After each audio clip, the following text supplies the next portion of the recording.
Hello and welcome back to another episode of Your Drone Questions Answered. I'm John Dickow with the Drone Launch Academy, here to find the answers to your drone questions. And today, our question is from Elizabeth. It's, can an FAA licensed Part 107 drone pilot allow a non-licensed drone operator to post commercial photos for real estate sales off his assigned license? Here to help me answer that question today is founder of the Drone Launch Academy, David Young. David, thanks for being here again today. What's up, John? Good to be back. And I'm glad we had this question. It's a good question. All right. So, David, what do you think? Can an FAA licensed Part 107 drone pilot allow a non licensed drone operator to post commercial photos for something like real estate? Yeah, I'm looking at her question. She said, this sounds like a stupid question. I've refused to do it. I've been told it's being done and it's legal, but I can't find anything on it. So I think I know where people are getting this from or thinking that this is a legal thing to do. But let's dive into where the actual regulations are and how they are interpreted. So what I think they are trying to sort of pull from is the regulation that says, hey, you don't have to be a licensed drone pilot to fly commercially if there is a licensed drone pilot sort of standing next to you and can, quote, take the controls at any time. So let me show you where that is specifically. So for those of you wanting to get the exact location, is Part 107.12A2.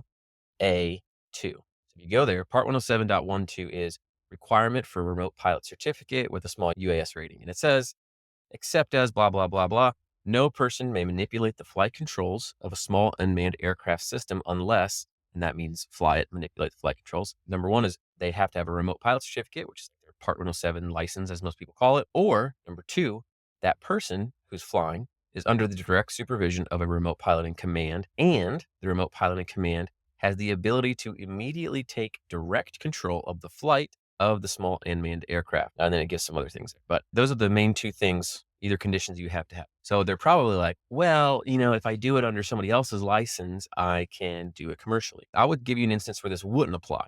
So it sounds like what they're doing is literally, John, you go out and you take some photos of a property, and then you give those photos to me, and then I hand them to the real estate agent to post. And I say, well, they got them from, a licensed operator, therefore they're good, even though at the time they were collected, they were just doing it on their own. That is not what this says. So that would not be a legal operation in acceptable use. The FAA would not, from my interpretation, would not allow that. And from what I've experienced and heard. Where this would be okay is actually something that I've done before for someone. So I have a friend, he actually was on the Drone to 1K podcast. Well, before he got his license, he had a job come up. This is Caleb Randall. He owns a video production company. He does a lot of commercial shoots. Well, he had a job with a university, a college in our town. They had a brand new building. They wanted to get some cool video of it. They had students that were going to be walking in, and they had all this stuff staged. He was going to do this video for them, and they were like, oh, hey, we want to get some drone shots. And he's like, well, technically not licensed, even though he was pretty good at drones, just, recreationally. So he knew what shots he wanted to get, and he knew what he wanted to fly. So he didn't necessarily need me to fly the drone for him because he knew how to do it and what he wanted to get. But since I was licensed and he wasn't, he needed me there just to, quote, supervise and be able to take over. So I provided my license to the university because they wanted to, make sure that that was all sort of like checked out. And so I was sort of the supervising remote pilot in command for that job. And I stood there right next to him, and he did his drone shots. And I sort of acted as like a visual observer too. So you kind of play that dual role. I watched the drone come in and I made sure everything was good to go. And he did the actual shot, but I was standing right next to him. I could have grabbed the controls at any time, even though it really wouldn't have been necessary since he was a good drone pilot. But that was according to the rules. We were following the rules there. And then he did take that footage and provided it to the university and got paid and all that stuff. He turned it into a nice video. So if you're standing right next to him where you can directly take over, but someone else actually captures the photos and videos of footage, whatever, that is fine and accepted.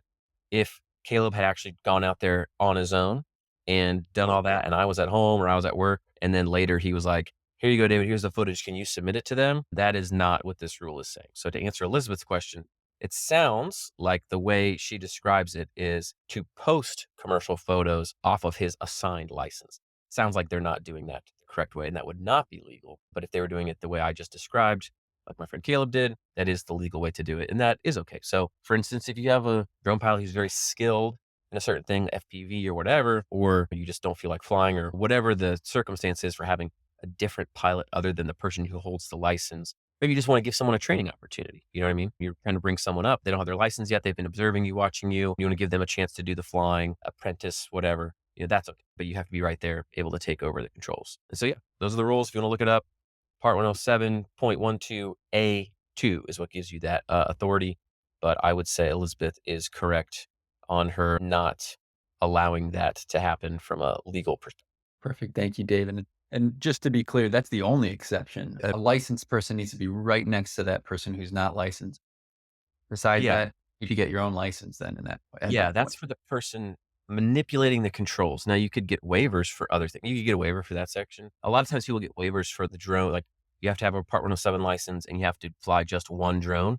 A lot of times people will get a waiver for that if they're doing drone light shows, for instance, right? So one person is controlling or manipulating the controls of a lot of different drones at the same time, but they're doing it from a computer and they're standing right there. So in that instance, technically one of those drones does not have a remote pilot operator directly controlling that one, right? They're controlling them together. I mean, it's kind of related, but not even really in the same ballpark. This is the only thing I can think of that's even close to that. But really, yeah, that's the only exception. All right. Well, David, thank you for coming on here answering Elizabeth's question. Elizabeth, hopefully we answer your question for you. And hey, if you got a drone question, we are happy to answer. You can go on to ydqa.io, type in your question there. We will see it. Or if you're part of the Drone Launch Connect community, type in your question there. We will find it and find the answer to it. If you're not part of the Drone Launch Connect community, you can go on to dronelaunchacademy.com, find the tab there for Drone Launch Connect. And you can register and become part of the community. There's a lot of people sharing their experience over this platform, asking questions, answering questions. It's a great tool. Until then, we'll see you in the sky.